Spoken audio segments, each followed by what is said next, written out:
要伫邮局来领这个实体5倍券的乡亲，今仔日开始，通过透过电影、这个电话，或者是网络来注文预约，但是并无开放到邮局的柜台去注文哦。真侪民众唔知影，一透早走到邮局的柜台要来注文，这个邮局的人员一直解说，一直甲民众来按捺，是话码无用害去。早起这个邮局的注文系统这个旧线，又搁发生着电话卡袂通、网站连袂起的问题。邮局讲，可能是开放着第一天，伤侪人想要注文咯，结果这个网站甲电话又搁拢闭去咯。你要打电话给伊。未少乡亲透早就去邮局，讲要注文5倍券。阮遮无。门口的职工也是股长，拢徛伫门口咧解说，无迄个伫现场注文的。干会使透过电话也是网络，替民众扫这 QR code 的时，又搁拄着网站停去。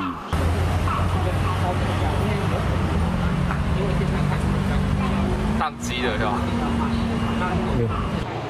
就还没扫描，就没有以后了，就宕机了。对呀，第二趟了。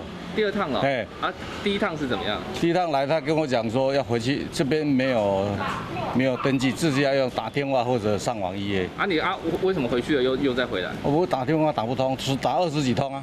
网站停机，邮局人员嘛真歹势，一直甲民众回实例，请大家较晚再过来试看卖。一开始9点开放，太多人预约了，整个都塞车。